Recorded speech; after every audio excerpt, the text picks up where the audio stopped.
आज के इस वीडियो में हम एक शॉर्ट स्टोरी पढ़ने जा रहे हैं एक फार्मर की और उसकी वाइफ के बारे में। तो एक बहुत ही अच्छी कहानी है ये, तो इस कहानी को ज़रूर देखें। आपको इससे बहुत कुछ सीखने को मिलेगा, आपको नए नए वर्ड्स सीखने को मिलेंगे और सेंटेंस की फॉर्मेशन को आप समझेंगे और आपके लिए बहुत ही ये वीडियो हेल्पफुल होने वाला है। तो इस वीडियो को अंत तक ज़रूर देखें। चलिए शुरू करते हैं। A farmer and his wife, एक किसान और उसकी पत्नी। A farmer said to his wife, एक किसान ने उसकी पत्नी से कहा, You are lazy, तुम आलसी हो। You work slowly, तुम धीरे काम करती हो। And lethargically, और सुस्ती से काम करती हो। lethargically का मतलब होता है सुस्ती से करना, ठीक है। तो you waste your time, तुम अपना समय बर्बाद करती हो। इस प्रकार से इतनी बात उस फार्मर ने उसकी वाइफ से बोली कि आप आलसी हो और तुम अपना काम जो है वो बहुत ही स्लोली और सुस्ती से करती हो, धीरे करती हो। स्लोली का मतलब धीरे, एंड आप अपने काम टाइम को जो है वो वेस्ट करती हो। द वाइफ वॉज एंग्री, जो वाइफ थी उसकी वो एंग्री हो गई थी। एट द वर्ड्स, किस पर एंग्री हुई थी? उसके वर्ड्स पर, उसके जो शब्द थे उन पर वो गुस्सा हो गई। ऑफ हर हस्बैंड, किसके? उसके हस्बैंड के शब्दों पर वो गुस्सा हो गई। She said to her husband, she said to her husband यानी कि उसने उसके पति से कहा। she यानी कि वह औरत और said यानी कि कहा। to her husband यानी कि उसके ही पति से उसने कहा, you are wrong, आप गलत हो। you are wrong का मतलब है, you are wrong का मतलब है तुम गलत हो। stay at home tomorrow, stay at home tomorrow का मतलब होता है कि कल घर पर रहो। स्टे यानी कि रहना, एट होम यानी कि घर पर, टुमारो यानी कि कल, तो कल घर पर रहो। I will go to field, मैं खेत पर जाऊंगी। फील्ड यानी कि खेत, तो I will go to field यानी कि मैं खेत पर जाऊंगी। I will do your work there, मैं तुम्हारा काम करूंगी वहां पर। I will do your work का मतलब होता है मैं तुम्हारा काम करूंगी, और देयर का मतलब है वहां पर। Will you do my works at home here, क्या तुम मेरे काम करोगे यहाँ पर घर पर?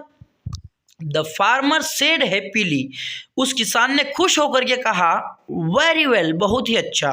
I will do your works back at home, मैं तुम्हारे घर पर ही सारे काम करूँगा।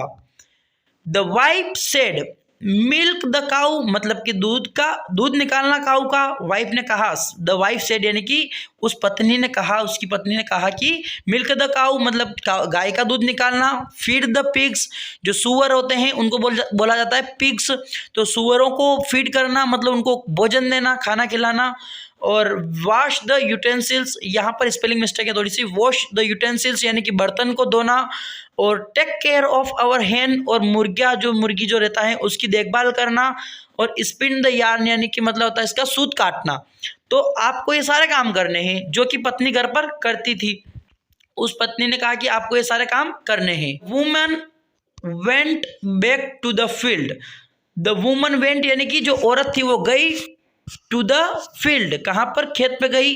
द फार्मर स्टेड बैक, और जो फार्मर था, किसान था, वो घर पर ही रहा। At home, stayed back at home यानी कि वो घर पर ही रहा। He took a vessel and went to the cow to milk it.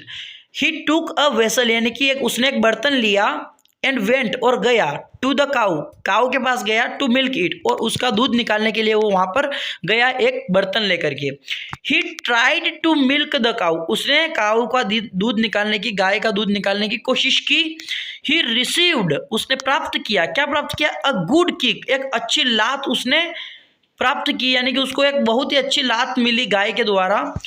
He then went to the pigs, अब वो कहाँ गया? वो उन जानवरों को, जो पिग्स थे, सूअरों को खाना खिलाने गया।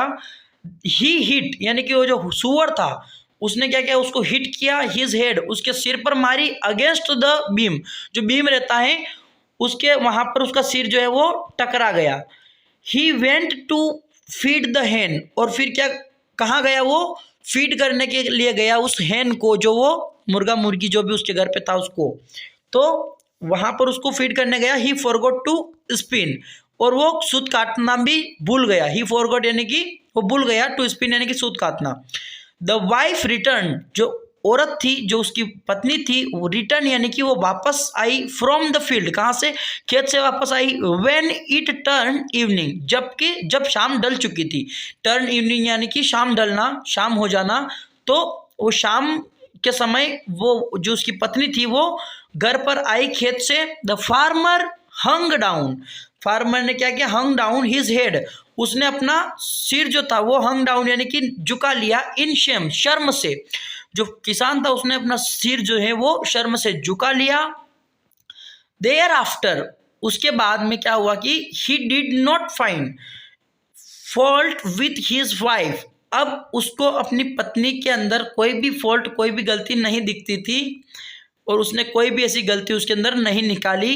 दे लिव्ड हैप्पीली, वो रहे, कैसे रहे, हैप्पीली रहे यानी कि बहुत खुशी खुशी रहे, टुगेदर, साथ में, फॉर अ लॉन्ग टाइम, बहुत लंबे समय तक।